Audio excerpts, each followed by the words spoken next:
Still ahead, we're going to keep talking about Thornhill, but this time we're going to get the word from the Freedom Party candidate. They're not happy with any of the mainstream parties at Freedom Party. Erin Goodwin's going to tell us why and why she hopes to be the winner on E-Day in Thornhill. That's next. Stay with us.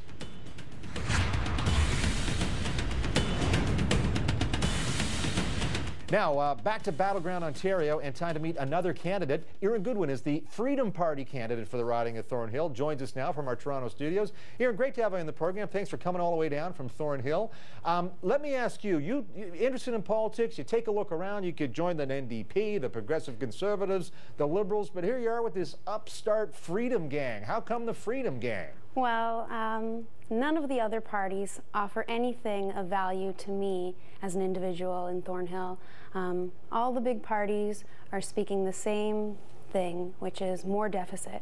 Freedom Party is the only campaign and party that is going to be offering getting rid of the deficit. Our 2013 opposition budget offers a clear way to get rid of this giant debt that's been hanging over our shoulders.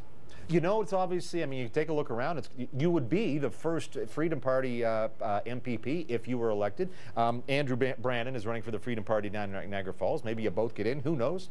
But it is a bit of a long shot that you might get elected. So what do you say to people when they say, well, listen, I'm voting for you, Erin, I'm throwing away my vote, you're never going to be the MPP? Well, I wouldn't say never.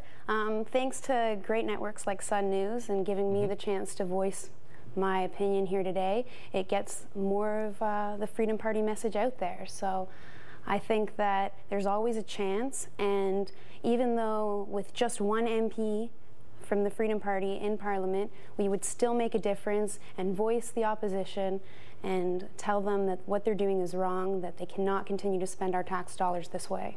I'm sure many people watching this program, I should say most, because of course we're coast to coast to coast, but a lot of Ontarians have traveled through Toronto, and the odds are if you've traveled on Highway 7 east to west, or even the 401, you've probably traveled through or near Thornhill. But let me ask you what it is you like about Thornhill. I understand you were born there, raised there. What's Thornhill got going for it that, say, Richmond Hill doesn't have going for it?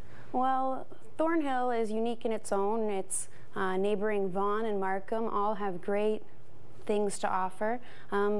Thornhill has got the largest Jewish population in its area, and it's a very family-based place that I'm happy that my sister's growing her family there and my parents still live there. I have lots of friends from high school and growing up, and it means a lot to me to make a difference in my home community.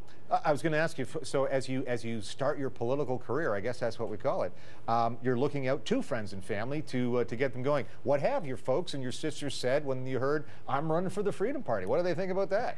They're supportive of me. Not everyone shares all of my political ideas, but I think that with time and persistence we'll end up on top, because the Freedom Party is the only one that lives in reality and believes that the tax dollars should be spent efficiently, and we are the only fiscally responsible party out there. You will hear an argument from the woman we just had on a minute ago, Gila Mardo, who says, wait a minute, Tim Hudak and the Progressive Conservatives stand for fiscal responsibility. They'd like to balance the budget too. And presumably you're going to have to answer to Progressive Conservative supporters who don't want you to steal their votes. I understand they don't want to steal me to steal the votes, but if they want someone to come through on what they're saying, then the Freedom Party candidate is the only one that's going to do so. The big parties are all getting swayed from one way to another on who should spend what money where, and the Freedom Party is the only one that's actually been consistent through the years and delivering on their promises. Well, Erin Goodwin, good luck with this fight. Maybe we'll have you back in before it's all over. ErinGoodwin.ca if you want to learn more about the Freedom Party and Erin's plan to take Thornhill. Good luck. Go get them. Thanks. Thanks, David. Don't forget to vote February 13th for Freedom Party.